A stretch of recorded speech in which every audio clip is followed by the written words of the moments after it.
Ya, selamat malam ya teman-teman mahasiswa. Salam sejahtera buat kita semua. Ya, kali ini kita bertemu kembali nih dalam mata kuliah Sistem Informasi Akuntansi. Ya, beberapa minggu yang lalu untuk semester kemarin sudah bertemu di dalam mata kuliah perpajakan. Sekarang kita masuk ke mata kuliah Sistem Informasi Akuntansi. Ya. Baik ya teman-teman, karena ini pertemuan pertama, tentu kita akan melihat dahulu seperti apa sistem informasi akuntansi, ya. Kita akan lihat dari tujuan, ya, tujuan dari pembelajaran malam hari ini, ya. Yang pertama, nanti teman-teman diharapkan bisa memahami apa SIA itu. Jadi sistem informasi akuntansi itu apa. Kemudian mengapa teman-teman mempelajari SIA. Kemudian faktor-faktor yang mempengaruhi perancangan sistem informasi akuntansi itu apa. Ya. Kemudian nanti juga kita sampaikan peran SIA dalam rantai nilai, sama bagaimana SIA dapat menambah nilai bagi organisasi. Untuk tinjauan menyeluruh ini, saya bagi 2 kali pertemuan ya, nanti minggu depan juga ada yang kedua ya. Jadi kalau dilangsungkan semua terlalu panjang, jadi saya bagi 2. Ini yang pertama, kita memahami dulu SIA itu seperti apa sampai kepada rantai nilai nanti ya, menambah nilai bagi organisasi itu seperti apa juga ya. Itu yang terakhir. Oke ya. Baik, sekarang kita akan melihat sistem dulu ya. Apakah sistem itu? Jadi mungkin ini juga sudah teman-teman dapat di mata kuliah yang lain, dan saya rasa apalagi yang hubungannya dengan sistem informasi pasti ada ya definisinya. Ya, ini mungkin mengingatkan kembali aja ya.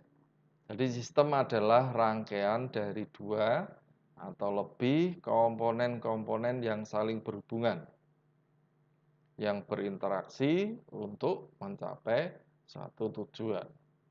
Itu sistem. Jadi sistem ini hampir selalu terdiri dari beberapa subsistem kecil, yang masing-masing tentu melakukan fungsi khusus. Ya, fungsi khusus yang penting untuk dapat mendukung sistem lebih besar. Jadi sistem ini pasti mempunyai beberapa subsistem kecil lagi. Gitu ya teman-teman ya. Sekarang SIA sendiri. Kalau itu sistem, sekarang SIA. Apakah SIA itu? Nah, ditambahi sistem informasi akuntansi. SIA adalah, perhatikan, sekumpulan sumber daya seperti manusia dan peralatan yang dirancang untuk mengubah data keuangan dan data lainnya menjadi informasi. Ini dirancang untuk mengubah data keuangan dan data lainnya menjadi informasi. Jadi goalnya adalah informasi. Nah, SIA sendiri itu terdiri dari 5 komponen ya, teman-teman. Yang pertama bisa orang-orang ya. Bisa juga prosedur-prosedur. Ya. Kemudian di sana ada komponen data.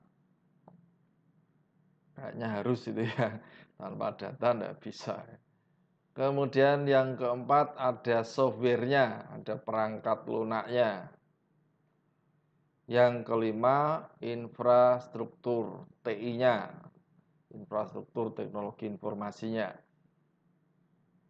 Jadi nanti karena teman-teman adalah jurusannya ini yang komputerisasi akuntansi ya, teman-teman nanti terakhir waktu membuat skripsi, teman-teman harus membuat sistem informasi akuntansi ini.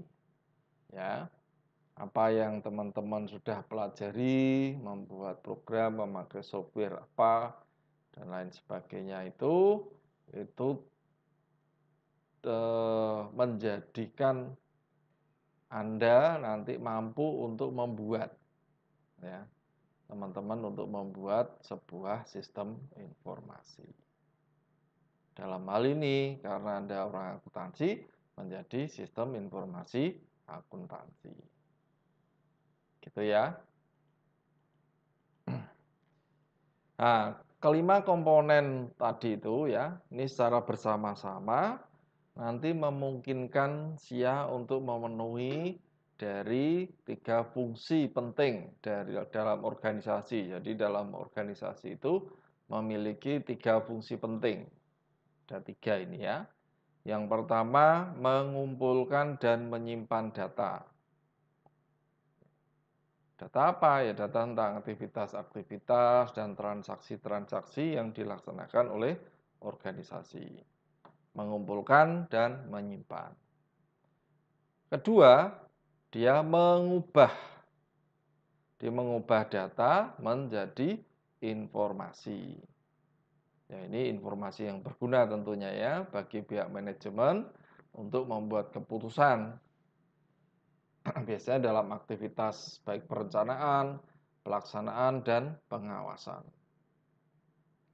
Yang ketiga, menyediakan pengendalian yang memadai untuk menjaga harta organisasi. Jadi pengendalian juga dibutuhkan. Nah, ini 3 fungsi penting dalam organisasi. Nah, SIA memungkinkan untuk memenuhi ini. Ya. Nah, sekarang mengapa kita mempelajari SIA? Ini ya tadi itu alasan yang paling mendasar 3 fungsi itu ya. Ini adalah tambahan. Ada tambahan ya. Kalau di dalam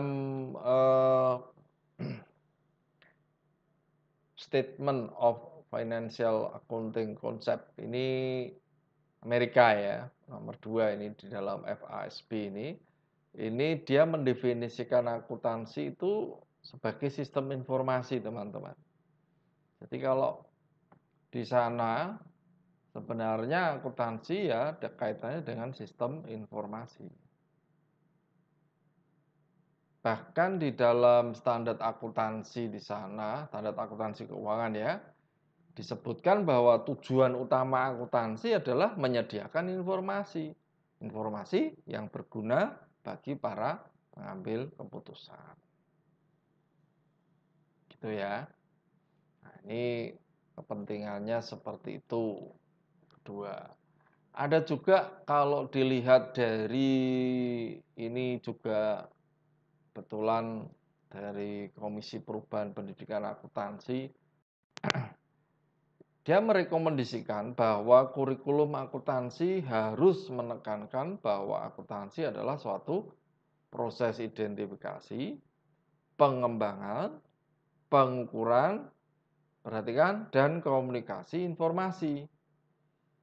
Nah, komisi tersebut menyarankan agar kurikulum akuntansi harus dirancang untuk memberi para mahasiswa sebuah pemahaman yang kuat atas 3 konsep dasar berikut. Yang pertama kan pemakaian informasi ya, di dalam pengambilan keputusan.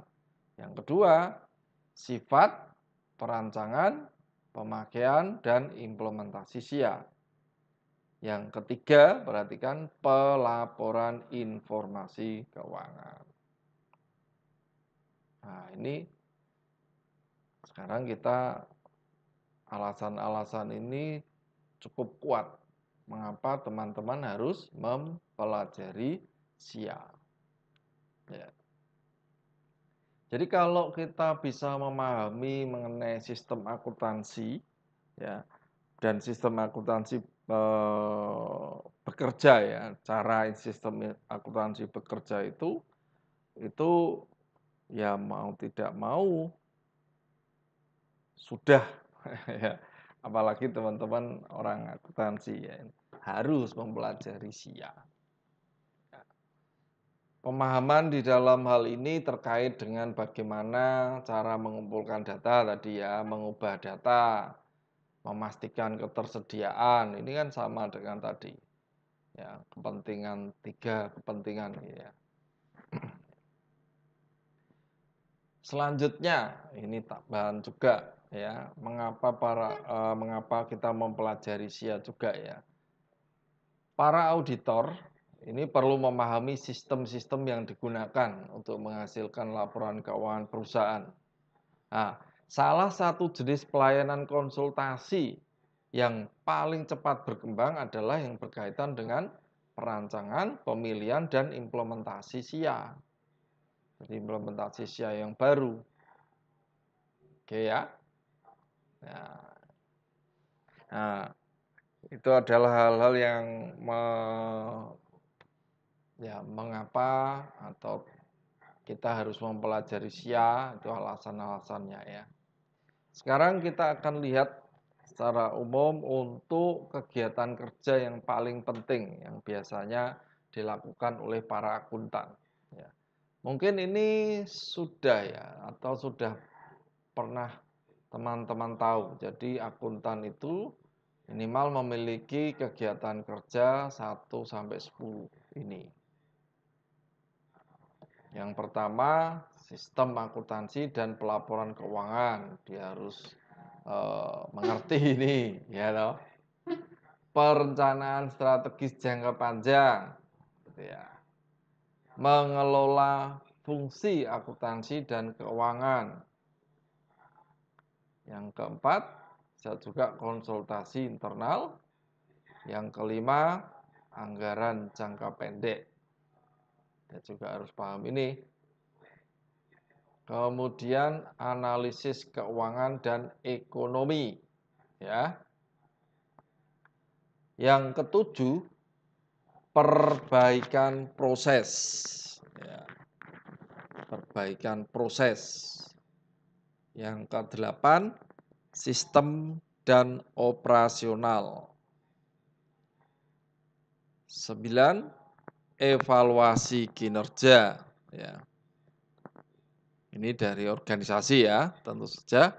Yang ke-10, analisis pelanggan dan profitabilitas produk. Ya minimal akuntan paham ini, teman-teman. Nah, sekarang kita akan melihat faktor-faktor yang mempengaruhi perancangan SIA. Kalau teman-teman tadi melihat dari 10 kegiatan yang dilakukan kan tadi sebagian besar ya, malah justru ini membutuhkan sistem ya, semuanya terkait ya, terkait sekali dengan sistem. Ya. Nah, sekarang kita akan melihat faktor-faktor yang mempengaruhi perancangan SIA. Yang pertama ada budaya organisasi, ya. Kemudian strategi, kemudian teknologi informasi, ya. Jadi teknologi informasi sendiri itu merupakan faktor yang mempengaruhi perancangan SIA. Nah ini saling teman-teman, budaya dengan strategi saling berhubungan. Dengan TI juga, TI ini lebih sebagai pendukungnya ya. Tanpa TI, budaya dan strategi baik SIA pun ya, itu akan tidak bisa berjalan ya. Nah, perancangan sistem informasi kok tanpa TI, SIA itu tanpa TI ya agak sulit. Bukan agak sulit ya, kayaknya enggak bisa. Jadi harus.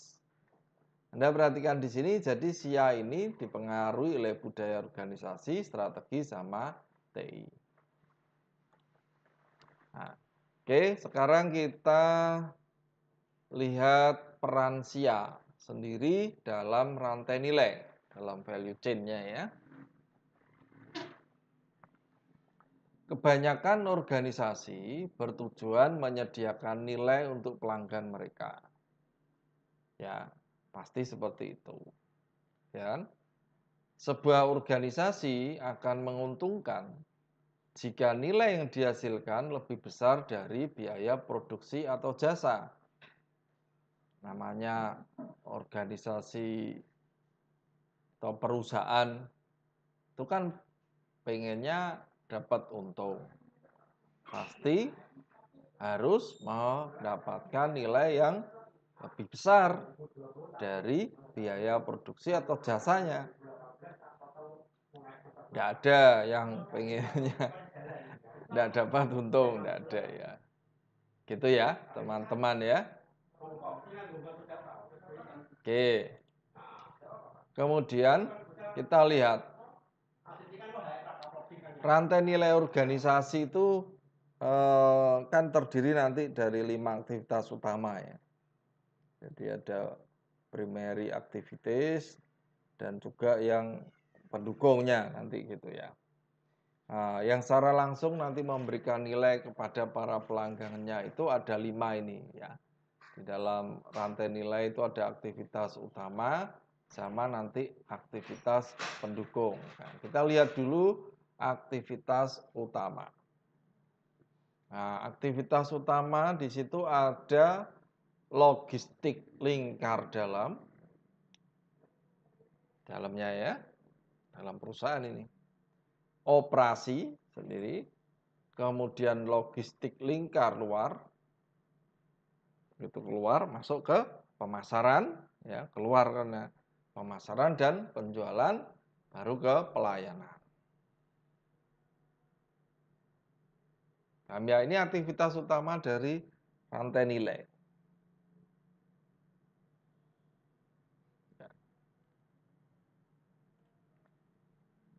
Nah, kelima aktivitas utama tadi ya, tidak bisa berjalan dengan baik tanpa aktivitas pendukung.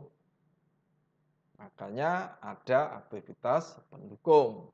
Nah, dalam hal ini ada 4 ya. Ini memungkinkan kelima aktivitas tadi bisa dijalankan dengan baik itu kalau ada aktivitas pendukungnya. Ya. Nah, aktivitas pendukung di sini adalah, perhatikan, di situ ada infrastruktur perusahaan, sumber daya, teknologi, dan pembelian itu sendiri atau pengadaan. Perhatikan ada teknologi.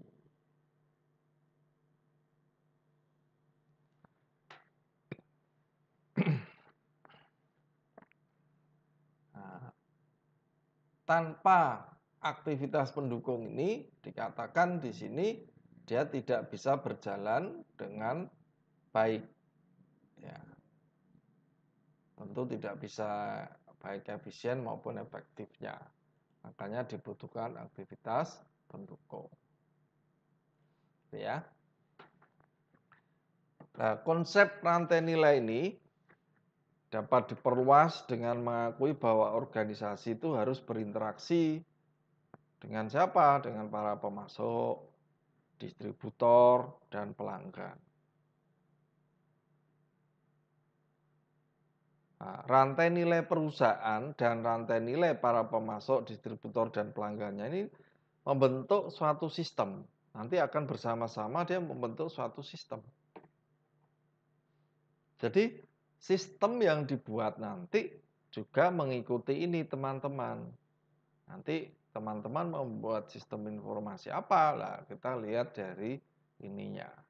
Kalau digambarkan ya rantai persediaan untuk supply chain-nya kan seperti ini nih persediaan ya, rantai persediaannya. Rantai persediaan ini menolong kita nantinya kalau kita mau membuat sistem. Nah, ini tingkatan rantai persediaan ya, mulai bahan mentah, pemasok, pabrik, distributor, pengecer, dan konsumen. Nah, inilah yang kalau kita mau membuat sistem, kita memperhatikan ini, tentu ya kita pasti inginnya dapat untung ya, dan nilai lebih.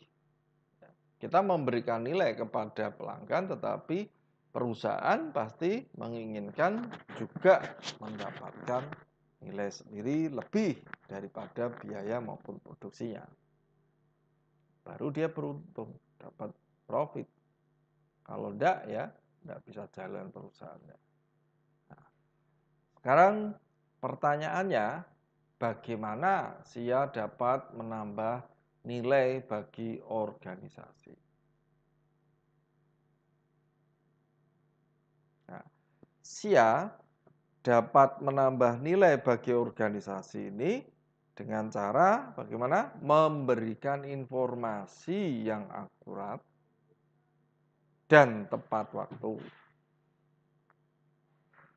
Agar apa? Agar kelima aktivitas utama rantai nilai itu dapat dilaksanakan lebih efektif dan efisien. Gitu loh. Jadi SIA itu dia fungsinya adalah memberikan informasi yang akurat dan tepat pada waktunya, jadi tepat waktu juga, jadi pas.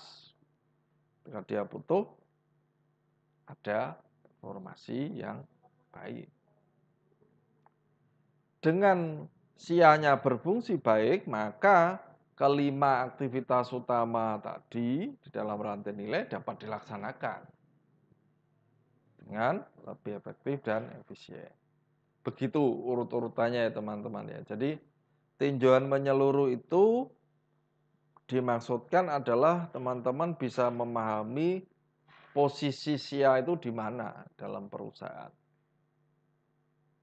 Nah, besok minggu depan kita lihat ke data informasi sama strategi korporatnya atau strategi perusahaan juga. Begitu ya teman-teman ya. Nah, sekarang kalau tadi adalah untuk menambah nilai bagi organisasi, perhatikan menambah nilainya di apa? Dengan cara apa? Nah, ini jawabannya. SIA dapat menambah nilai bagi organisasi dengan cara pertama, memperbaiki kualitas dan mengurangi biaya untuk menghasilkan produk atau jasa. Pak, katanya kalau kita mau kualitas tinggi pasti ada biaya mengikuti. Nah, kok di situ mengurangi biaya untuk menghasilkan produk atau jasa, ini adalah bagaimana kita memperoleh informasi dari SIA tadi yang dapat membuat ya ini ya, dengan SIA itu kita bisa melihat lebih paham betul kalau kita menaikkan kualitas seperti ini, nanti biaya memang mengikuti teman-teman, tapi dengan SIA yang baik, dia akan memahami atau bisa mengerti seberapa atau berapa besar biayanya itu dibanding-bandingkan begitu ya, sampai akhirnya bisa biaya yang diambil itu yang kecil. Nah, tanpa informasi yang baik tidak sulit gitu. Nah, maksudnya seperti tadi efisiennya. Bahasanya itu mengurangi biaya itu lebih kepada hemat sebenarnya ya. Ya. Karena informasinya bagus dia jadi hemat. Kemudian yang kedua, memperbaiki efisiensi. memperbaiki efisiensi. Ya, penglimatannya itu diperbaiki, mau lebih hebat lagi gitu ya. Karena informasinya sangat bagus ya, sehingga kita tahu mana yang memang dibutuhkan, mana yang tidak, mana yang didahulukan, mana yang tidak itu ditolong, ditolong dengan siap. Yang ketiga, juga memperbaiki pengambilan keputusan oleh pihak manajemen. Ya, kalau SIA-nya bagus, dia akan memberikan informasi yang bagus, maka ini sangat penting untuk manajemen atau manajer mengambil keputusan. Keputusan-keputusan yang strategis di masa depan. Gitu. Yang terakhir, ya, ini berbagi pengetahuan tentu ya, semakin informasi bagus, wawasan bagus, berarti berbagi pengetahuan. SIA yang dirancang dengan baik juga dapat membantu meningkatkan, perhatikan teman-teman, otomatis ya kalau tadi bisa efisien, mengurangi biaya dalam arti efisiennya ya, penghematan dan lain sebagainya, itu ya dia dapat meningkatkan laba. Ya. Jadi memperbaiki efisiensi dan efektivitas rantainya. Persediaannya tadi ya, efektivitasnya. Nah, semuanya ternyata juga bergantung dari sistem informasi akuntansi. Gitu ya, teman-teman ya. Oke. Jadi hari ini kita sampai di sini ya. Jadi kita sudah tahu apa itu SIA, kemudian posisinya itu seperti apa, mengapa kita mempelajari SIA, ya. Kemudian faktor-faktor yang mempengaruhi, kemudian perhatikan yang utama adalah ini yang terakhir, ya, SIA dirancang dengan baik, ini dapat membantu meningkatkan laba organisasi dengan memperbaiki efisiensi dan efektivitas rantai persediaannya. Nah, rantai persediaannya ini ya tadi. Nah, posisinya di mana dia? Kalau perusahaan kan dia tergantung dia mau jadi pabrik, dia mau jadi distributor atau pengecer. Nah, ini posisinya ini kita lihat. Nah, di situ yang menentukan sistemnya. Begitu teman-teman. Oke ya. Mohon maaf ini karena apa? Kebetulan ini ya.